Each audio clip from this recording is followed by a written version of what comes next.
یہ سوال ہی نہیں کہ ہم میلاد مناتے ہیں، یہ بتائیے کہ میلاد کیوں نہ منائیں؟ آپ کوئی ایویڈنس ہے ان قرآن کے اندر منع ہے؟ جواب آتا نہیں۔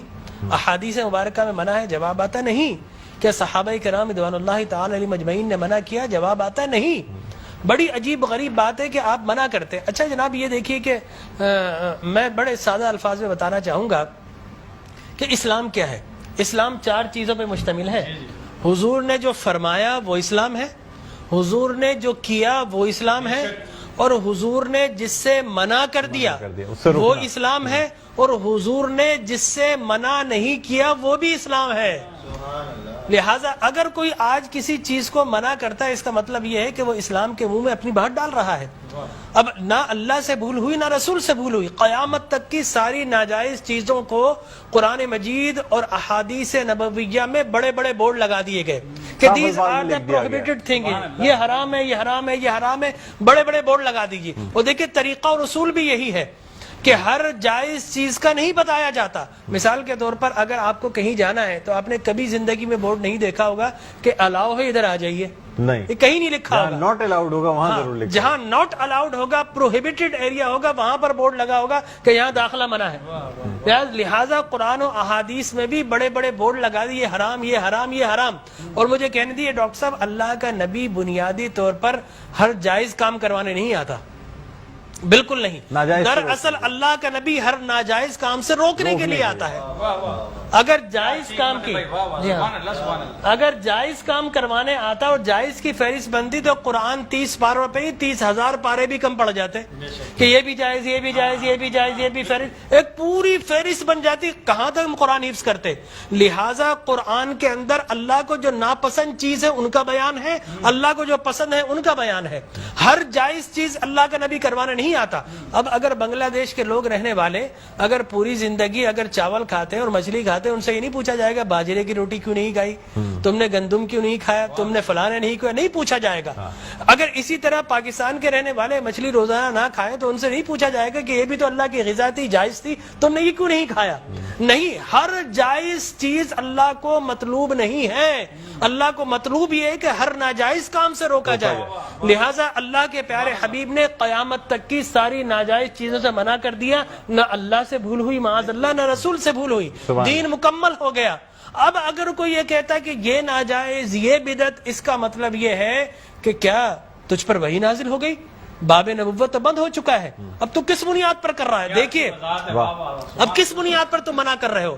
اور میں آپ کو بتاؤں ڈاکٹر صاحب، یہ دین کا مسلمہ اصول ہے کہ کسی چیز کے جواز کے لیے کوئی ضعیف حدیث بھی کافی ہے، لیکن کسی چیز کے حرام یا بدعت ہونے کے لیے قرآن اور احادیث کی نص قطعی چاہیے آپ کو، اور حدیث متواترہ چاہیے، اس کے بغیر آپ کسی چیز کو حرام نہیں کر سکتے۔ اس لیے کہ اسلام گلا گھونٹنے کے لیے نہیں آیا، اسلام تو راحتیں دینے کے لیے آیا ہے۔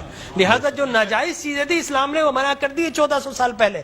اب اگر کوئی کہتا ہے کہ جناب آپ میلاد کیوں مناتے ہیں، تو میں کہتا ہوں یہ سوال ہی نہیں، بڑے احمق لوگ ہیں جو جائز کی دلیل مانگ رہے ہیں۔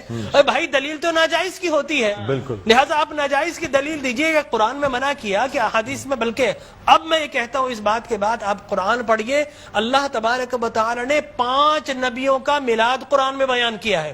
حضرت آدم علیہ الصلوۃ والتسلیم کے میلاد نامے قرآن کے 5 رکوع پر متفرق، پہلا واقعہ ہی میلاد نامہ آدم ہے، فرشتوں کو جمع کیا، میں آدم کو پیدا کرنے والا ہوں، کیا کریں؟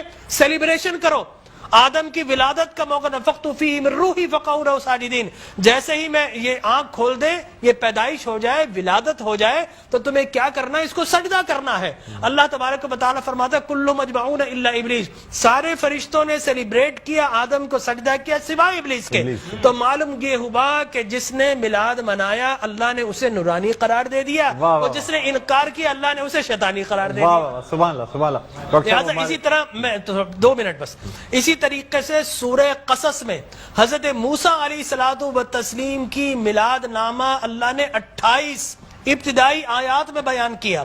اور حضرت یحییٰ علیہ الصلوۃ والتسلیم کا میلاد نامہ سورہ مریم میں کیا سلام علیہ یوم ولدا، سلام ہو یحییٰ پر کس دن؟ جس دن وہ پیدا ہوئے. لہذا نبی پیدا ہو رہا تو اللہ سلام بھیج رہا ہے. اور پھر حضرت عیسیٰ فرماتے والسلام علیک یوم ولدت ویوم اموت ویوم ابعث حیا، سلام ہو مجھ پر جس دن میں پیدا ہوا.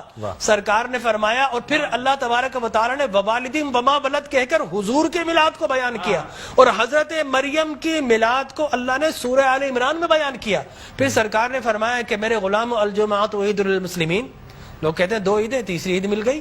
حضرت عمر بن خطاب سے پوچھا کہ یہ الیوم اکملت لکم دینکم، یہ آیت ہمارے نبی پر نازل ہوتی تو ہم 2 عیدیں مناتے، ہم تو بطور عید مناتے. حضرت عمر نے حضرت ابن عباس دونوں سے احادیث فرمایا میاں تم ایک عید کی بات کرتے ہو، ہماری تو 2 3 عیدیں تھی اس دن. وہ یوم عرفہ تھا مسلمانوں کی عید کے دن، وہ جمعۃ المبارک تھا مسلمانوں کی عید کے دن، وہ تکمیل دین کا دن تھا، وہ مسلمانوں کی عید کا دن ہے. لہٰذا یہاں پر تو پہلی، دوسری، تیسری، چوتھی، 5ویں نہ جانے کتنی عیدیں. اور صحیح مسلم کی حدیث مبارک رسول اللہ نے 5 عیدیں بیان فرما دی. ایام تشریق، ایام یوم نحر، اس کو سرکار نے عید قرار دیا. لہٰذا معلوم یہ ہوا کہ سرکار دو عالم. اور پھر میں عرض کر رہا تھا کہ آدم پیدا ہوئے، فرمایا الجمعۃ عید للمسلمین، جمعہ مسلمانوں کی عید کا دن. فرمایا رسول اللہ کیوں؟ فرمایا فیہ خلق آدم، اس لیے کہ اس دن تمہارے باپ آدم پیدا ہوئے. معلوم ہو آدم پیدا ہو تو عید کا دن، اور جس دن فخر بنی آدم پیدا ہو ہزاروں عیدوں کا عید.